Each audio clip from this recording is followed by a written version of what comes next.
প্রবল বৃষ্টি ও পাহাড়ি ঢলে দেশের বিভিন্ন স্থানের নদ নদীর পানি বেড়ে অন্তত 50টি গ্রাম প্লাবিত হয়েছে। 3 পার্বত্য জেলার ঢলের পানি ভাসিয়ে নিয়ে গেছে ঘরবাড়ি, পাহাড় ধসে বন্ধ হয়ে গেছে সড়ক যোগাযোগ। বানভাসী মানুষ ঠাঁই নিয়েছে আশ্রয় কেন্দ্রে। এদিকে আবহাওয়া অফিস জানিয়েছে, নিম্নচাপের প্রভাব কাটতে না কাটতেই মৌসুমী বায়ুর কারণে হচ্ছে বৃষ্টি, যা আগামী আরও 3 দিন অব্যাহত থাকবে। প্রতিনিধিদের পাঠানো তথ্যচিত্রে আরও জানাচ্ছেন আসিফুর রহমান সাগর। প্রবল বৃষ্টি ও পাহাড়ি ঢলে 3 পার্বত্য জেলা বান্দরবান, খাগড়াছড়ি, রাঙ্গামাটিতে নদ নদীর পানি বেড়ে লোকালয়ে ঢুকে পড়েছে। তলিয়ে গেছে ঘরবাড়ি, বিভিন্ন স্থানে পাহাড় ধসে বন্ধ হয়ে গেছে সড়ক যোগাযোগ। প্রাণ বাঁচাতে আশ্রয় কেন্দ্রে উঠে আসছেন বানভাসী মানুষ। টানা বৃষ্টি ও পাহাড়ি ঢলে ব্রাহ্মণবাড়িয়ার আখাউড়ার 20টি গ্রাম প্লাবিত হয়েছে।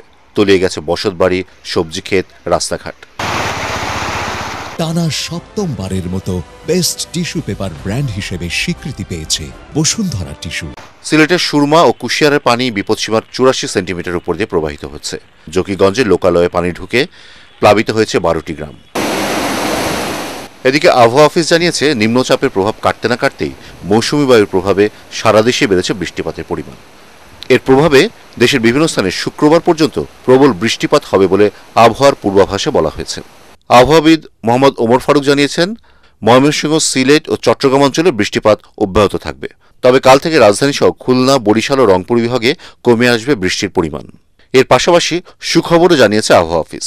ঈদের 3 দিন বৃষ্টি না হওয়ার সম্ভাবনাই বেশি, ফলে আনন্দ নিয়েই ঈদ উদযাপন করতে পারবেন দেশবাসী। আসিফুর রহমান সাগর, এটিএন বাংলা।